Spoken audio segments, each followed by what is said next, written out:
quoting a verse from Maitreya, and then he says, "It is explained that while remaining in such a place, it is necessary to rely on the prerequisites for shamatha by abiding in pure ethics, having few desires, being content, and so forth." So remember, these were these preconditions, these prerequisites, how to set up our outer and inner conditions as sort of a basis for the shamatha practice. And then he says, and it is definitely necessary to do the 6 preparatory practices. So the prerequisites we looked at yesterday were how to set up outer and inner conditions as a basis for shamatha practice. And here, these 6 preparatory practices are what to do at the beginning of each meditation session to prepare ourselves for shamatha meditation. So let's have a look at these, what they are. And any of you who have studied particularly the Lam Rim will know this very well, because it's very elaborately laid out in the Lam Rim system.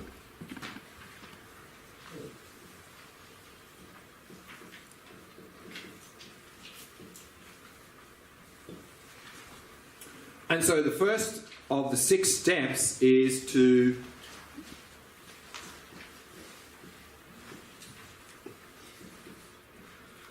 clean the place, meaning wherever we're going to meditate, make sure it's very nice and clean and comfortable. And that's going to have a very positive effect on the mind. So if where we're meditating is cluttered with lots of things and messy, that's not going to have a very good impact on the mind. So make sure it's nice and clean and comfortable where we meditate. Of course, ideally, for our meditation practice at home, ideally if we've got a spare room, the best. We can make that the meditation room, but maybe we don't have that luxury of a spare room at home. Then it would be good to have a part of a room, a corner or something for meditation. So then we can associate that place with meditation. So we have that natural association. Whereas, of course, if we're simply meditating on our bed, then our association bed equals sleep. So we sit and meditate on our bed and we just fall asleep, because that's the association. So it's not a good idea to meditate in places we associate with other activities, particularly sleep, because we're just going to get sleepy. Or if we're meditating in the lounge, we're just going to get sort of lazy, because that's where we get sort of slouch and be lazy. So get a place, make it clean and tidy and comfortable, and then we'll start to associate that place with meditation. When we're in that place, it's meditation place. And so then it's going to be much easier to engage in meditation, because we have that association. And again, make sure it's nice and clean, because if it's very cluttered and messy and dirty, that's not going to be very good basis for the mind. The mind is also going to get a little bit agitated because of that.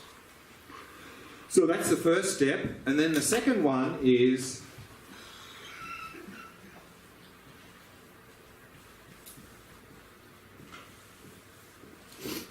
to make some offerings. So generally, particularly in Tibetan Buddhism, we often have like a little altar where we meditate, and we can make some offerings on there. And also on that, we can often like put a picture of our teacher or someone like that, to inspire us. And of course here, remember, the door of entry is Buddha Dharma Sangha.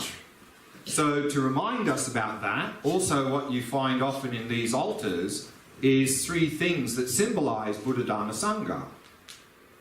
So Buddha is usually some sort of statue of a Buddha. Dharma is maybe some text.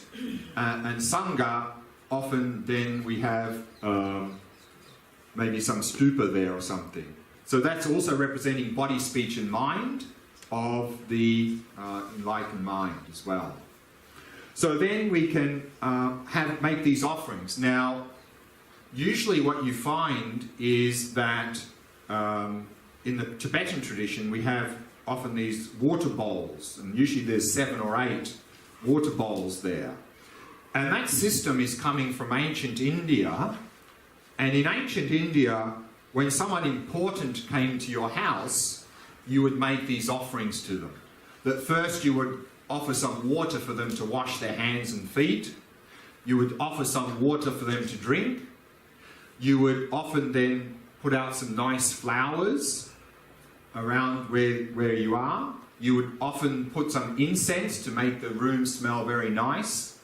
Then you would often put some candles and so forth to have some nice light.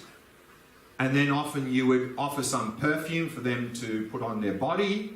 You would offer them some food to eat, and then often also some music to entertain.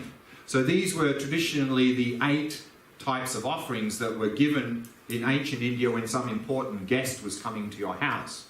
So this system was adopted in Tibetan Buddhism. So we have these offerings here that we're offering to, maybe we've got a picture of our teacher or the Buddha or whoever there, some important guest who's going to meditate with us. And so usually we do that through water. And the history of that, of course, is in Tibet. They had a very basic life in the highlands of Tibet. They didn't have much to offer. But water usually they had, and so they put that. And to really help, you know, not to be, because the idea here is to practice generosity by making this offering. And the idea, of course, is not to be stingy in our offering. So therefore, what we found is in Tibet, something that was precious was saffron. So they used to put a little bit of saffron in the water, and that's why it was yellow, because saffron was quite expensive and precious. So they put a little bit of that to not be very stingy and just offer ordinary plain water. But again, I think that, you know, this is the tradition, but we need to do this not mechanically, you know. We don't want to just sort of, oh, Tibetans did that, so I have to copy exactly what they did. And then often what happens is people do this, but then they make it mechanical. And it's not really from the heart. So the most important thing is we're doing this from the heart. So if you want to set up some other sort of system of offering, that's fine. But we can use this as a basis to understand what we're trying to do here, and then make that offering, because that's really helping us practice generosity. Remember, generosity is the first of the 6 perfections. So that's going to help us develop that. So we can do that at the beginning of the meditation. And then the third step is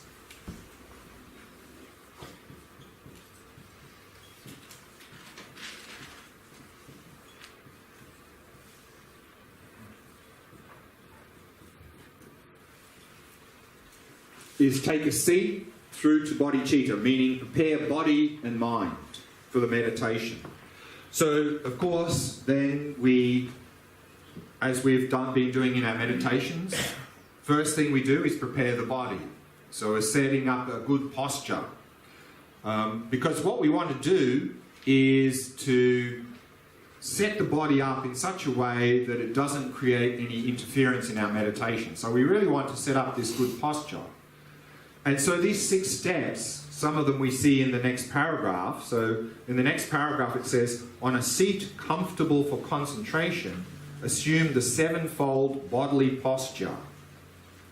So the 7-fold bodily posture are 7 things to check.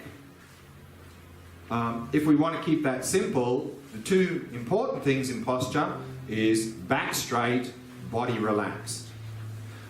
If we don't have the back straight and it's sort of like this, then there's a high probability we're just going to get very sleepy and dull.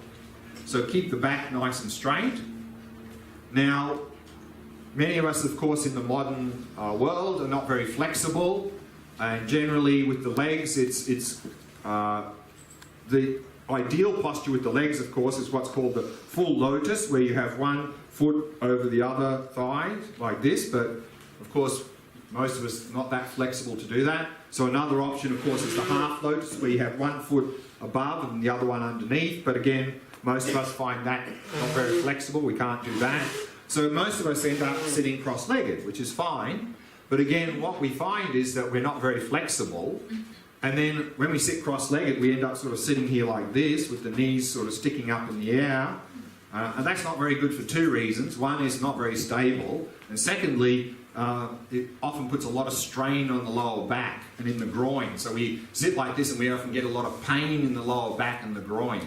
And then we're constantly straightening our back because we're constantly doing this. So if that's the case, it means we're not very flexible. What we really need to do then is sit on more cushions. So keep more cushions so that the knees are not sticking up in the air, that they're level and ideally touching. So you have 3 points of contact, much more stable. And then keep putting more cushions until your back is naturally straight. If you're straining to keep it straight, and every time you stop that it just simply collapses, then we need more cushions. So we want to have the back naturally straight. Otherwise, if we're straining to keep it straight, we're going to, of course, have a lot of pain in the lower back. And of course, if we're very stiff like this, then it's also good to do some sort of little bit of body work outside of meditation. A little bit of yoga and so forth is very helpful for making us more flexible so that we can sit more easily without having a lot of pain in the groin and the knees and the back. So I highly recommend some body work to really enable that.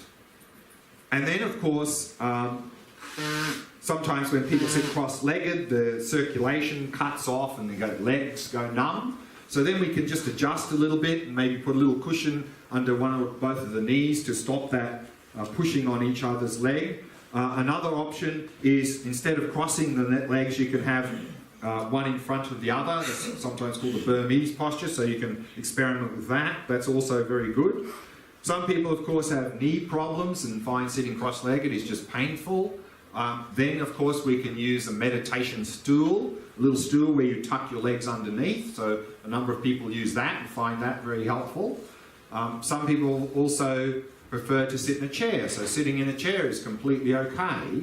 But of course, what we need to remember is most of the chairs we buy at home are not designed to sit upright. Rather, they're designed to sort of slouch. So often what happens is when we sit in a chair to meditate, the type of chair we sit in, we end up sort of slouching like this, and so then of course we're going to get very dull and sleepy. So if you don't have a good form of a chair, then what you can often do is get a cushion and put it in the lower back here to support the lower back so you're not collapsing in the chair.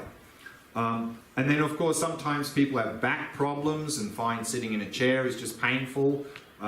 Then we can use the Shavasana posture to meditate. The corpse posture from yoga is lying down flat on your back, feet a little bit apart, arms aside, palms facing upwards. So in that posture, of course, we're keeping the back nice and straight, and it's much easier to relax the body. So if we're the sort of person that has a lot of knee or back problems, or we find that we're having a lot of tension in the body all the time, and we can't release that, then I would experiment with that posture. You could even use that as your normal meditation posture. But of course, if you're the sort of person who, if you do that, you just naturally get very tired and sleepy, then that's probably not a good posture to use for meditation. You're just going to be catching up on some sleep. So you have to determine what sort of person you are, whether this is going to be a good posture or not. So again, if you're tending a lot more naturally to a lot of agitation and tension, this could be a very good posture. But if you're tending more to dullness and drowsiness and sleepiness, probably not a good idea to use this posture. Then you're better to sit upright. What to do with the hands? In the Tibetan tradition, usually the one that's taught most often is that you have the right palm in the left, thumbs touching, resting in your lap. And that is symbolizing the two wings of practice of wisdom is the left, compassion on the right. And then thumbs touching means we're practicing these together, wisdom and compassion. If you find that uncomfortable, then you can just rest your hands on your knees. That's fine as well. Head position, if it's too low, again, you could probably get very dull and sleepy. Too high, maybe get agitated. So have the head position so that naturally you'll be sort of looking a little bit downward. But that's something you can adjust depending on whether you're really getting dull or agitated. You can adjust that head position a little bit. The eyes, in general, of course, the recommendation in meditation is to have them slightly open. Because again, if we have them closed, usually we probably just drift into dullness. But again, this is something we can experiment with as a beginner. Again, if we're the sort of person that gets very easily dull, I wouldn't recommend meditating with eyes closed because we're just going to get more dull. Whereas if we're a sort of person that easily gets agitated, then maybe even having them slightly open is get agitated. Then maybe lightly closed. So this is something we can experiment with depending on the type of person we are. But the general recommendation is to have them slightly open. Because it's slightly open, some light coming in, it's going to help overcome that dullness.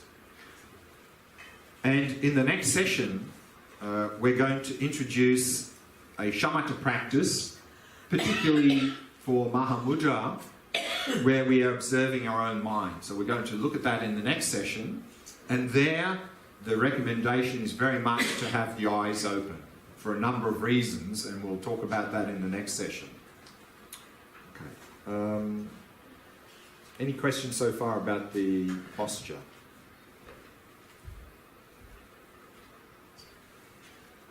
Okay.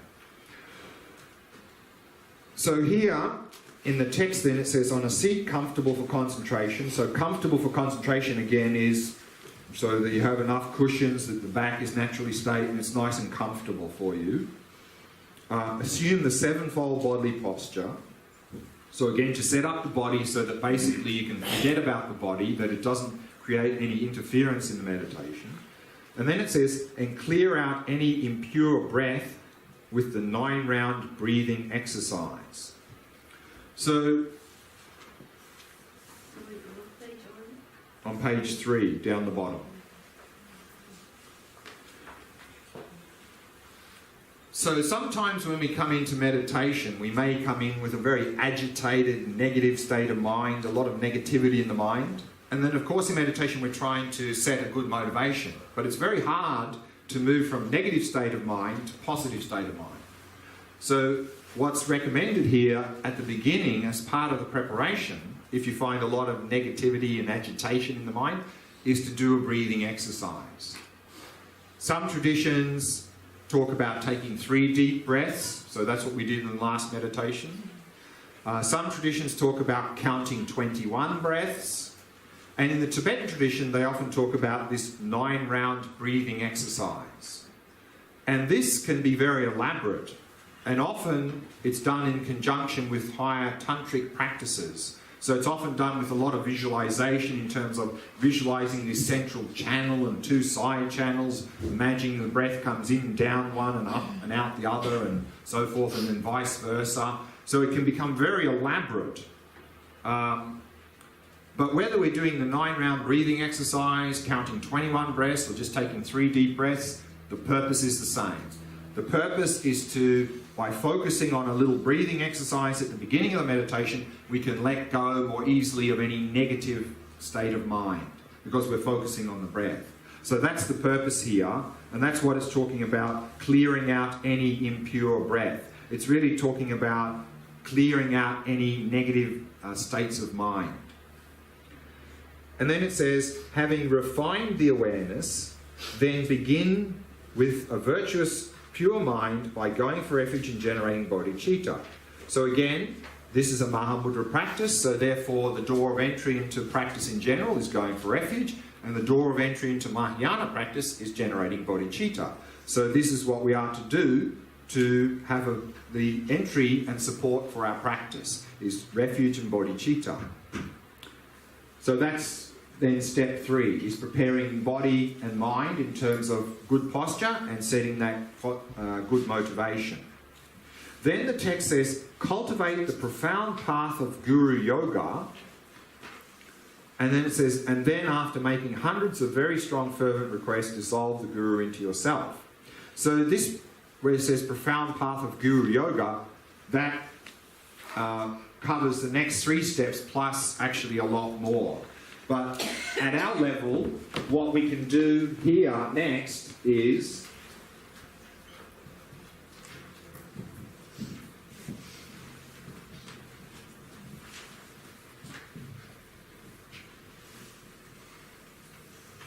the 4th step is what's called visualize the merit field.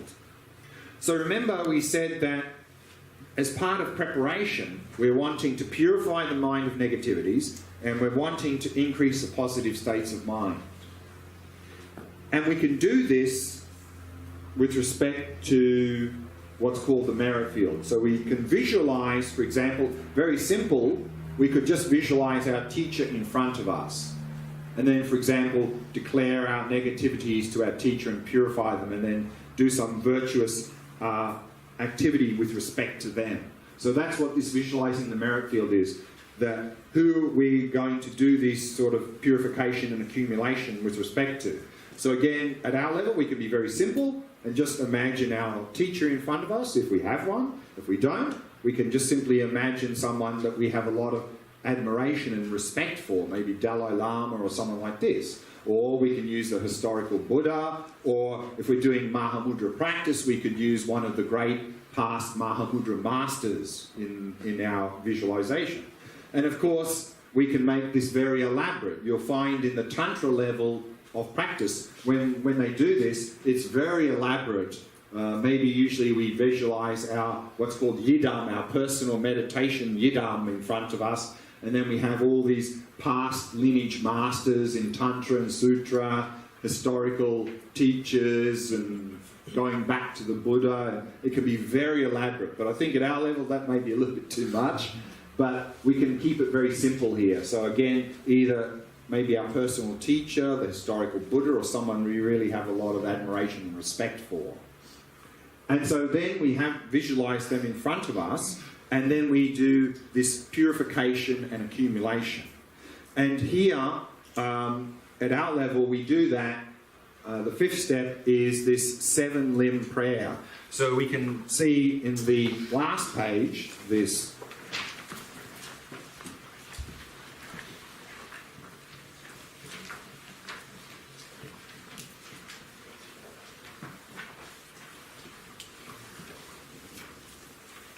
And so we saw that, you know, here we're the generating refuge and bodhicitta, step 3, we did through these 4 thoughts, going for refuge, generating bodhicitta, and these 4 immeasurables are also the support for bodhicitta. So the first 3 paragraphs would really come here in the 3rd step, in terms of setting the positive motivation.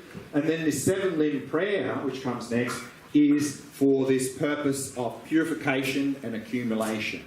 And so we see there that we are making offerings to the person we have in front of us. We're declaring any negativity, so these 4 opponent powers, and then rejoicing in all the good things that we and other people do. So that's also accumulating the positive states of mind.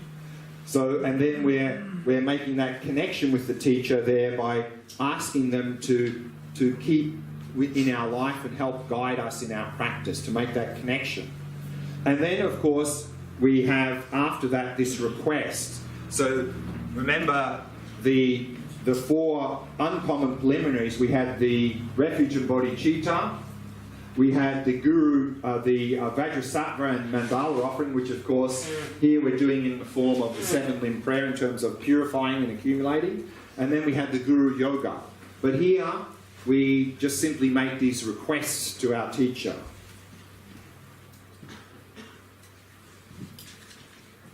To really establish this close connection with the teacher. And we see that in the text we just read, again on page 3, at the bottom it said, and then after making hundreds of very strong fervent requests, dissolve the guru into yourself. So one example of making such a request, we see here this prayers for meditation, this 5 lines here in the request, please bless me to cease all deluded minds and so forth. And so what we're doing here is we are asking the teacher to help guide us in our practice, so that we can receive inspiration.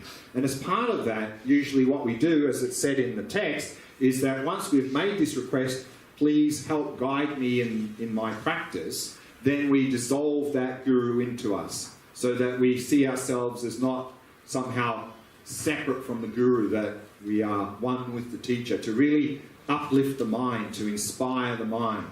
So by making these requests and going through this process, then once we've dissolved the guru into ourselves, then we are in the optimal situation, physically and mentally, to begin the practice. That we have set up the body in a very good way, we've set a good motivation, we've purified the mind of negativities, increased the positive state of mind, we've inspired the mind through doing these requests for our teacher to help guide us in our practice. So here then, we're in the best situation to begin the meditation.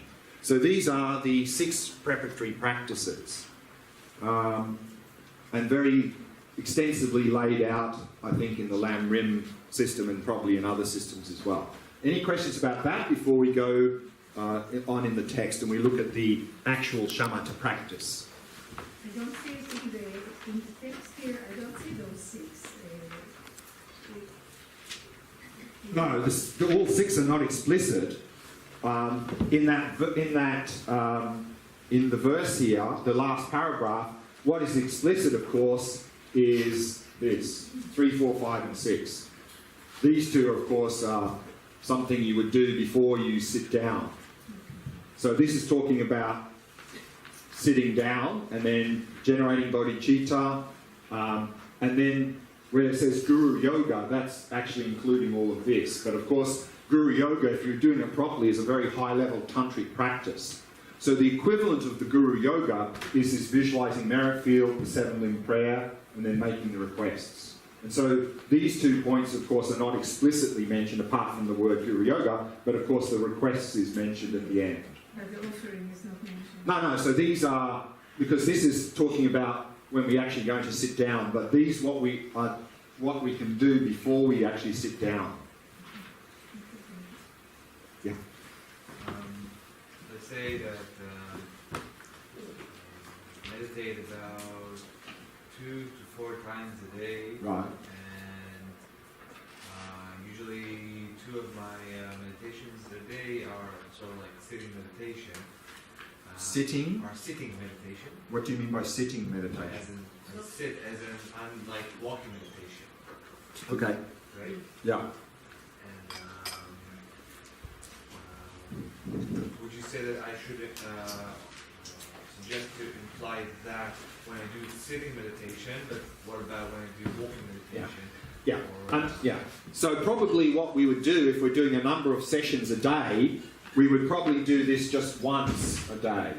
That's what I was at the beginning of the day. We would do this, and then for the subsequent meditation sessions, we probably wouldn't do this, unless, of course, we somehow, the place where we meditate became a bit untidy. And that's possible, you know, if we're doing many sessions a day, maybe we're having some tea there and we spilt something and maybe it gets a bit messy, then we can clean up. But generally, we just do that at the beginning of the day. And then often what people do is then at the end of the day, when we're finished, in the evening, is then we take down those offerings. So that next day we can offer again. So often then at the end of the day, we would then, if we're making these water bowl offerings or any other offerings, we would sort of shut that down at the end of the day, or we could do that the following morning, of course, if we want. And what about like applying the breath, for example, when I do walking meditation? Yeah, I mean, of course, we're not taking a seat, but we're still preparing the body. But of course, all of this here, I think, it depends what we're doing, what sort of practice we're doing, because I think that if we're doing a simple walking meditation, we maybe don't need to go through this extensive things, but certainly it would be good, even for walking meditation, to set a good motivation at the beginning and not just start walking. As an actual practice, I mean. And if you want to, you could do this sort of briefly. Particularly, I think this one can be very helpful to really get some inspiration for the practice from the teacher. So, again, I think this we can sort of, you know, be a little bit flexible in terms of walking meditation, but certainly I think to set a good motivation, of course, is always, regardless of whether we're sitting or walking, is very important and helpful. About the dissolve the guru into you, we are speaking now about sutra. And Tantra. And Tantra. But if we don't have empowerment, there's no problem. No, I mean, no, because here at our level, we're doing it in a very simple way and just seeing that we're not somehow, you know, separate from the teacher. That to really feel like the teacher's here all the time, is present within us. And in one sense, we can talk about the outer guru and the inner guru. You know, the inner guru is this inner purity of our mind. And so by dissolving the outer guru in us, it can also help us to remind us of the inner guru as well. material offering not mentioned?